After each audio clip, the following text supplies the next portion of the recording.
Salut à tous, c'est Nabil, coach sportif et préparateur physique dans les sports de combat. Aujourd'hui, une nouvelle vidéo sur la préparation physique de Aljamain Sterling qui combat ce soir, enfin dans la nuit contre Sean O'Malley.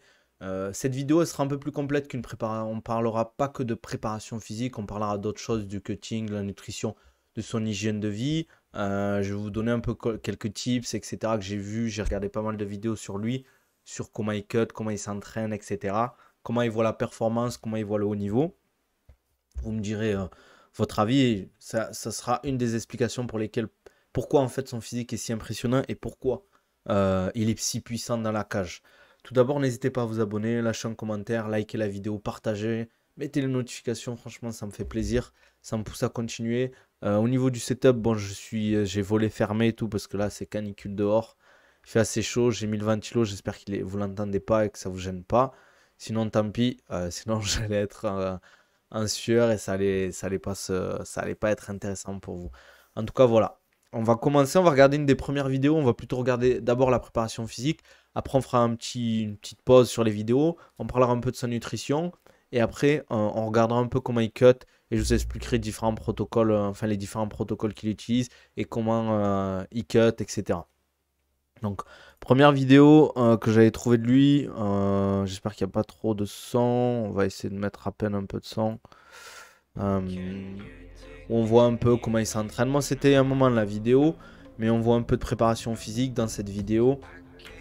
En fait, j'ai remarqué Sterling, ce qu'il fait, c'est qu'il s'entraîne beaucoup en combat. Il fait très peu de prépa, il fait beaucoup de poids du corps. Je vais avancer un peu parce que ouais, c'est à partir de là, je crois, ouais. Il fait un peu de travail voilà, de marche sur les mains après les entraînements. Souvent, ça se fait beaucoup en lutte, ça. Pour travailler l'équilibre, l'endurance musculaire des épaules, coordination. Bon, là, il travaille sur l'unilatéral. Je sais pas où il est. Je sais pas, à l'UFC PI. Soit il s'entraîne là-bas alors qu'il n'est pas de Las Vegas. Il habite, je crois, à Long Island, vers New York. Donc voilà, c'est des entraînements. Ce qu'il fait, c'est assez simple concrètement. Après, là, il fait du travail unilatéral. Je trouve ça intéressant dans les sports de combat parce que on est tout le temps en position unilatérale dans les sports de combat. Mais il n'y a pas trop de cohérence dans ses entraînements. Là, il fait un tirage, puis il fait un squat, un goblet squat. Alors, je sais pas s'il est en mode circuit, etc. Et j'ai pas l'impression qu'il est un préparateur physique déjà. Il s'occupe de ça.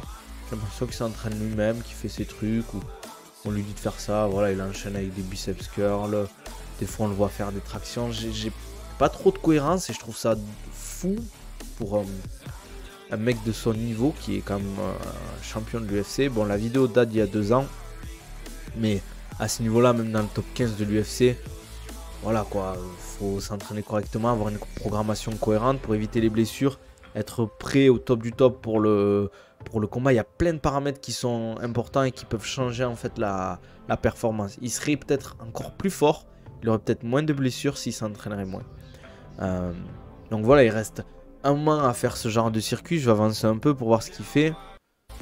Bon, là, il fait du travail. Bien évidemment, il fait aussi beaucoup d'entraînement en combat. Il disait qu'il avait un gros volume d'entraînement. Voilà, ce qu'il fait, c'est du travail de conditioning, hein, évidemment, hein, où il fait du travail spécifique parce qu'il est souvent dans cette position. Voilà, il fait beaucoup de sparring à thème. Ça, c'est très intéressant. Ça, évidemment, c'est important pour être performant. C'est de sparer, de faire des combats. C'est une des meilleures façons d'avoir une bonne condition physique pour un combattant. Après, ça fait pas tout, faut pas l'oublier. C'est pour ça que je dis souvent qu'il faut faire attention en fait à pas faire que du combat et aussi avoir une préparation physique correcte. Sinon, ben, ça devient difficile. Il fait beaucoup ce travail-là, beaucoup de travail de pattes d'ours pour sa boxe. Moi, c'est pas le meilleur boxeur, mais voilà. Et beaucoup de poids de corps. J'ai l'impression qu'il fait quasiment que du poids de corps. Traction, je l'ai vu faire beaucoup de traction, beaucoup de pompes, beaucoup d'abdos aussi. Donc voilà. Je trouve que c'est pas le top. Mais j'ai pas l'impression qu'il est entre guillemets qu'il en ressent le besoin. Ou pour le moment ça a l'air de lui aller très bien. Après peut-être qu'il avait pas les moyens aussi d'avoir un préparateur physique. Mais je me dis qu'à ce niveau-là, tu peux quand même investir 100$ ou 200$ par semaine pour avoir un préparateur physique qui vient 2 fois par semaine ou 1 fois par semaine faire une séance avec toi, ou même du suivi à distance, etc. C'est pour ça que je trouve ça bizarre un peu qu'il n'ait pas les pas de prépa. Donc voilà. Ça, c'est vraiment un truc que je trouve qui est fou encore en MMA. C'est que les gars n'investissent pas forcément dans une préparation physique, dans un préparateur physique, dans un nutritionniste, dans un kiné, alors qu'ils ont les moyens. Quand on est au niveau de Sterling, croyez-moi, là maintenant avec les ceintures, je pense qu'il approche le million par combat. Il doit prendre 700, 800 000. Maintenant, je pense qu'il a le million sur ce combat contre Sean O'Malley. Et c'est investir sur son futur. C'est important, même si je pense qu'il lui reste peut-être 4, 5, 6 combats encore, voire plus. Allez, max, je le vois pas faire plus de 7 combats encore avant d'arrêter. Je le vois faire 2 ans, 3 ans max et prendre sa retraite, même avant. Mais bon, il aurait pu commencer bien avant et je trouve ça dommage. Après, ça se passe bien pour lui actuellement et quand ça se passe bien, on a toujours envie de rester sur notre zone de confort et tant que ça marche, on ne change rien. Et au moment où il va perdre, c'est là qu'il va se dire, ah, peut-être que j'aurais dû faire ça, peut-être que j'aurais dû changer ça, etc. C'est pour ça qu'il faut se professionnaliser rapidement. Donc rappelez-vous, il fait beaucoup de poids de corps, un peu de travail de coordination unilatérale, des circuits, mais ça c'est le classique. La plupart des combattants qui n'ont pas de prépa, ils font que du poids de corps et des circuits parce que pour eux c'est simple à mettre en place. Ok, tout le monde sait faire des tractions, tout le monde sait faire des pompes, tout le monde sait faire des circuits Tabata, 30 secondes d'effort, 30 secondes de récup, 1 minute d'effort, 30 secondes de récup, etc. Ça c'est facile à mettre en place, mais est-ce que c'est efficace? Franchement, pas tout le temps. C'est comme si tu avais une caisse à outils, tu n'utilises qu'un marteau et un tournevis. Donc je trouve ça dommage. On va regarder sa deuxième vidéo sur le cutting. Donc c'est une vidéo de l'UFC que j'ai pris. En fait, comment il fonctionne, Aljamain Sterling, pour son cutting, je parle plus de l'aspect water cut. Les protocoles d'avance, si vous voulez, n'hésitez pas à me le dire en commentaire. Je vous explique comment ça se passe un cutting de A à Z. Et je ferai une vidéo dessus. Donc il n'y a pas de souci. Donc lui, comment il fonctionne en fait, Sterling, c'est... en fait, il fait le water cut en mode actif. Il y a deux façons de faire. En mode passif, donc le bain, sauna, etc. Ça, c'est les It's the night before weigh-ins. It's 8:30 right now, 8:30 p.m. Il va mettre sa crème So now this is really like the last hard push sa tenue de sudation, for etc. fighters Et il va in faire fight en fait week. des sparring Cut the last très few très basse pounds. intensité où il va transpirer, etc. Mais on voit quand même So it's the night before and Aljo's à ce moving around. moment-là, c'est le soir, c'était jeudi soir. Il est déjà encore en forme. Je crois qu'il était 20h, à peu près 20h30. Il est quand même en forme pour un mec qui cut beaucoup. Watching him move like this, Même son... with what he's doing, this is just unbelievable. It's poetry in motion watching him work. And especially with all things considered, it's the last push of the weight cut, as the body's at its most fatigued point. And he's moving like this. It's just something magnificent to watch. And we're witnessing greatness. Il arrive quand même à mettre de l'intensité. Donc, comme je le disais, il fait entre guillemets un sparring à basse intensité. Ils doivent être à 20%, où ils y vont tranquilles, laisser dessus, etc. Et après, il se met dans des serviettes, avec peut-être un peu de chaleur autour, etc. La chaleur. Parce qu'en fait, ce passage-là, ça a provoqué la montée en température de son corps pour créer la sudation. Parce que c'est l'objectif. En fait, quand on transpire, c'est parce qu'en fait, notre corps est trop chaud. Et en fait, le fait de transpirer, ça refroidit notre corps. En fait, c'est ce qu'il fait là. C'est qu'il fait son entraînement. Après, directement, il se met dans sa... On appelle ça le wrap. Dans le wrap pour transpirer pendant quelques minutes, ça dépend du temps, il y en a ils vont rester 15 minutes, d'autres 30, d'autres un peu plus longtemps. Tant que tu transpires, tu restes là. Ça reste quand même très difficile, mais d'après lui, c'est l'un des cuts les plus faciles qu'il a fait. Je pense qu'avec l'expérience et le fait de se connaître, l'acclimatation, il a peut-être bien géré le truc. Il a dit aussi qu'il faisait assez chaud dans les pièces, parce que le dernier qu'il avait fait, il disait qu'il faisait un peu frais, donc ça aussi, par exemple, moi, quand je fais les cuttings avec mes athlètes, ce que je fais en sorte, c'est quand même de garder la pièce assez chaude le temps les 2-3 jours avant de cutter, même le jour du cut, parce que du water cut plutôt, là où on va vider l'eau, pour permettre, entre guillemets, une meilleure facilité, une acclimatation plus facile à la chaleur. Donc voilà, on voit qu'il a bien transpiré. D'ailleurs, quand il y a les flaques, en général, c'est une bonne nouvelle. Et ce qu'il fait, c'est qu'il fait en 2 fois, lui. Il fait un passage où il va perdre le soir. Il se dit, avec le soir, le fait qu'on ait eu chaud et le temps de se mettre au lit, on va encore un peu transpirer avec la respiration. C'est une respiration naturelle qu'on a tout le temps dans la journée.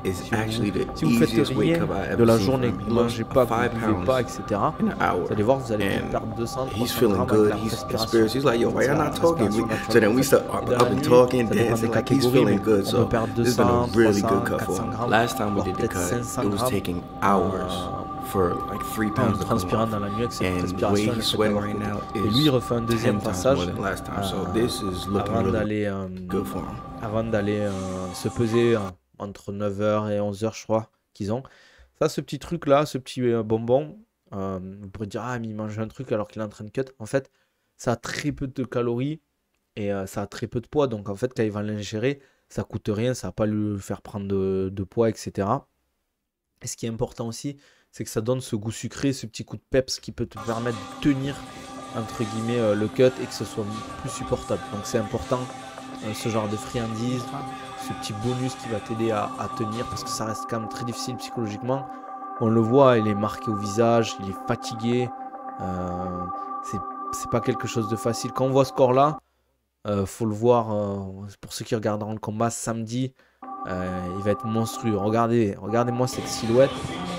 Repensez à ça quand vous allez voir Samir rentrer dans la cage. Il va être monstrueux. Le combat, sa catégorie, c'est les moins de 61. 13 kilos, 73 kilos. Ça me choquerait pas. Donc voilà, c'est une petite vidéo que je voulais vous faire sur le cutting. Donc voilà, là je pense qu'il ne lui reste pas grand chose à côté. Donc là il va aller dormir, je pense, après ça. Il sait qu'il ne lui a pas grand chose à côté, donc il sait que c'est bon pour lui. Il se connaît, les coachs et l'entourage se connaissent. Ça c'est important aussi d'être bien entouré pendant son cut. Parce que pour tout se passe bien, en fait pour un cutting, il faut que le stress soit bas. Si le stress est haut, ça va être très compliqué de transpirer parce que ça empêche la transpiration, un gros stress. Donc il faut être bien entouré, des gens qui vous détendent, qui vous fassent rigoler, etc. Ça, c'est super important. Parce que si, par exemple, vous êtes avec des gens qui vous saoulent un peu, qui parlent trop ou qui parlent pas assez, vous allez stresser parce que ces mecs-là parlent pas assez. Est-ce que je vais y arriver? Est-ce que je vais pas y arriver à valider le poids? Donc, c'est pour ça qu'il faut, entre guillemets, j'ai perdu le mot, mais être entouré de bonnes personnes. Donc, voilà. J'espère que ça vous a plu en tout cas. Je fais une petite vidéo voilà, où je voulais parler du cut, etc. Je voulais pas rentrer trop dans les détails. Mais si vous voulez une vidéo plus longue, j'en ferai sur le cutting. N'hésitez pas à me le dire en commentaire. J'en ferai une où je vous détaillerai tout pour vous compreniez. Je ne vous donnerai pas les protocoles au grand près par personne, mais je vous détaillerai la chronologie d'un cut. Je vous ferai une vidéo assez carrée. Peut-être que je ferai avec un nutritionniste, peut-être avec Antoine, si ça vous chauffe. Donc, et pour la nutrition, j'ai pas de vidéo, mais voilà, en fait, ce qu'il fait, c'est que lui, hors camp, on en avait déjà parlé dans une autre vidéo, c'est qu'en fait, il mange ce qu'il veut, il sort, il fume, il boit. C'est un fan de boîte de nuit, Sterling. Mais quand il est en camp, il est sérieux, il mange bien, il fait pas d'écart, il s'entraîne correctement. Donc pas besoin de trop rentrer dans les détails, c'est du simple, hein, il fait du classique sur la diète, diète cétogène vers la fin du camp, avant petit à petit il réduit un peu les calories, il mange mieux, vu qu'il s'entraîne plus, forcément il perd du poids.